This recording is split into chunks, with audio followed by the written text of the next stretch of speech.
Emotions അവതരിപ്പിക്കാൻ മറ്റൊരു നടനില്ല നമ്മൾ കണ്ടിട്ടുള്ളതിൽ ഇത്രയും ഭംഗിയായി. അപ്പോൾ അതിനെ കോൺസെൻട്രേറ്റ് ചെയ്യുന്ന, അതിൽ ശ്രദ്ധിക്കുന്ന ഒരു ചിത്രം എന്ന് പറയുമ്പോൾ അതെങ്ങനെയായിരുന്നു അതിൻ്റെ മേക്കിംഗ് സമയം, ആ സമയത്തെ ഷൂട്ടിൻ്റെ സമയത്തെയൊക്കെ അവസ്ഥ എങ്ങനെയായിരുന്നു? അല്ല, അതില് എനിക്ക് അങ്ങനെ പറയാൻ പറ്റില്ല. കാര്യം എന്താ അറിയോ, അതായത് നമ്മൾ വളരെ സീരിയസ് ആയിട്ട് പറയുകയാണെങ്കിൽ ജോർജ് കുട്ടി ശരിക്കുള്ള ഇമോഷൻസ് അല്ല കാണിക്കുന്നത്. ഇയാൾ ശരിക്കുള്ള ഇമോഷൻസ് കാണിച്ചാൽ പിടിക്കപ്പെടും. അയാൾ ഭയങ്കര ഹൈഡ് ചെയ്ത് ചെയ്യേണ്ട ഒരാളാണ്. പക്ഷെ ഫാമിലിക്ക് വേണ്ടി ജോർജ് കുട്ടി ചെയ്യുന്ന കാര്യങ്ങളും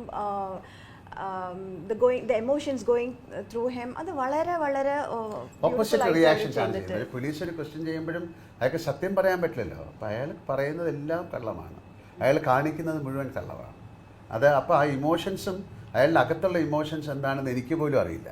നമ്മൾ അഭിനയിക്കുന്ന ഒരാൾക്ക് പോലും അറിഞ്ഞുകൂടാത്ത തരത്തിൽ ജോർജ് കുട്ടി വളർന്നു പോയി.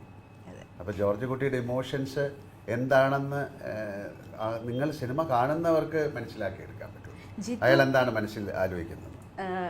ഡയറക്ടർ ആയിട്ടുള്ള ജിത്തു ജോസഫ് പറഞ്ഞത് എൻ്റെ കയ്യിൽ നിന്ന് വിട്ടുപോയി, ഇതിപ്പോ ലാലേട്ടൻ്റെ കയ്യിൽ നിന്ന് അല്ല, എൻ്റെ കയ്യിൽ നിന്ന് ആദ്യമേ അയാൾ പോയി.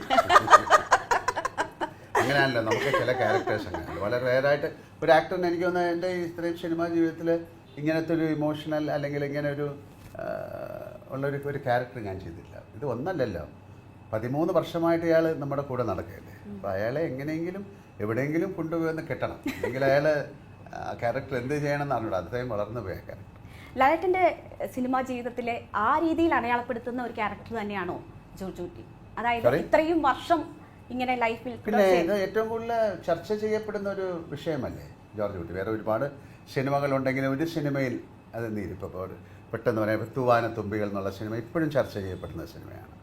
അതിലെ ക്യാരക്ടറൈസേഷൻ ഇപ്പോൾ ഇതിപ്പോൾ ദൃശ്യമെന്ന് പറയുന്നത് അന്ന് ചർച്ച ചെയ്യപ്പെട്ടു. പക്ഷേ അതിന് 2ാം ഭാഗം ഉണ്ടായി, അതിന് 3ാം ഭാഗം ഉണ്ടായി, ഇനി വേണമെങ്കിൽ 4ാം ഭാഗം ഉണ്ടാകാം. പക്ഷേ അതൊരു വലിയ ഫ്രാഞ്ചൈസായിട്ട് മാറി. അപ്പോൾ അതുപോലെ ഞാൻ സിനിമകൾ ചെയ്തിപ്പോൾ പിന്നെ എന്താണ് നാടോടിക്കാറ്റ്, അല്ലെങ്കിൽ പട്ടണപ്രവേശം, അല്ലെ അത് കഴിഞ്ഞിട്ടുള്ള അക്കരെ അക്കരെ, അതിൽ ആ ക്യാരക്ടേഴ്സിനെയാണ്, അതായത് ഒരു ഫൺ ഫിലിമായിട്ടാണ്.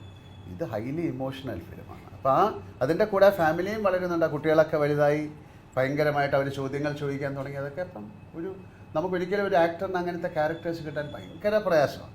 അത് എനിക്ക് തോന്നുന്ന ഇത്തരത്തിലൊരു മലയാളത്തിൽ അല്ലെങ്കിൽ എനിക്ക് വേറെ ക്യാരക്ടേഴ്സൊന്നും കിട്ടിയിട്ടില്ലെന്ന് തന്നെ പറയാം.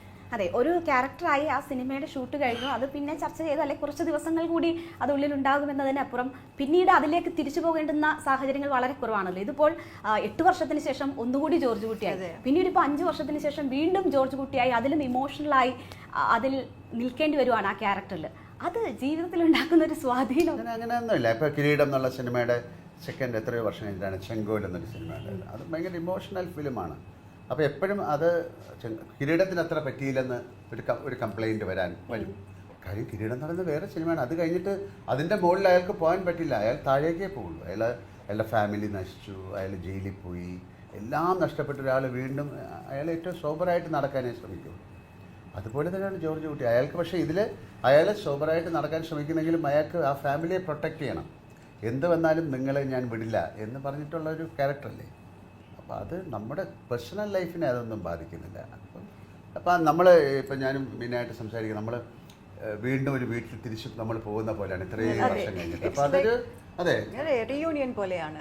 ആ വീട് നമുക്കറിയാം, ആ മുറികൾ അറിയാം, അവിടുത്തെ അടുക്കള അറിയാം, അവിടുത്തെ ഭക്ഷണം, അവിടുത്തെ ആൾക്കാരെ അറിയാം, ഡൈനിങ് ടേബിൾ അറിയാം, എല്ലാം അറിയാം. അപ്പം നമ്മുടെ ഒരു ഫാമിലി പോലെ തന്നെയാണ്. അപ്പം അവിടെ ചെല്ലുമ്പം നമ്മൾ ആ ക്യാരക്ടേഴ്സായിട്ട് മാറാൻ കുറച്ചുകൂടെ വളരെ ഈസിയാണ്.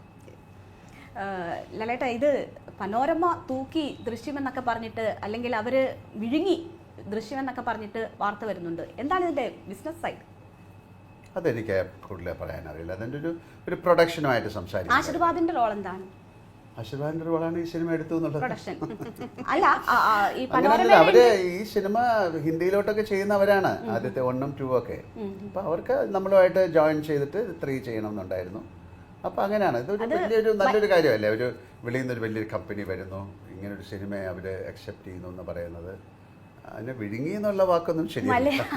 മലയാള സിനിമയ്ക്ക് കൂടിയുള്ള അംഗീകാരമാണ്. തീർച്ചയായിട്ടും. അപ്പം അത്തരം സിനിമകൾ വരണം, അങ്ങനെയാണല്ലോ. ഒരുപാട് പിന്നെ ആൾക്കാർ മലയാളത്തിനെ ഫോക്കസ് ചെയ്യുന്നൊരു സമയമാണ്. മലയാളത്തിൽ അവർക്ക് സിനിമകൾ എടുക്കണം. മേ ബി അവരുടെ ഒരു വേ ഓഫ് ഫിലിം മേക്കിംഗ് നമ്മുടെയൊക്കെ വളരെ ഡിഫറൻ്റാണ്.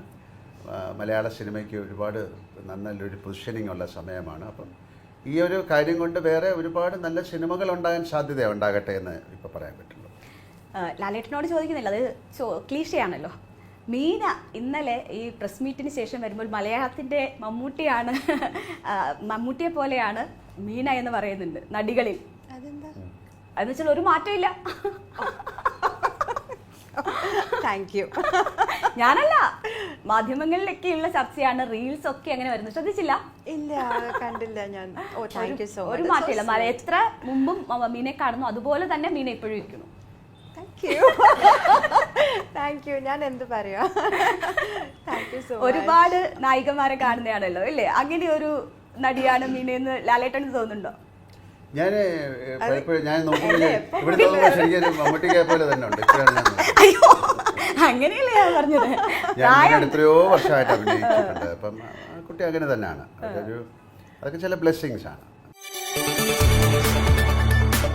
കൂടുതൽ വാർത്തകൾക്ക് News 18 Keralam YouTube channel subscribe ചെയ്യുക.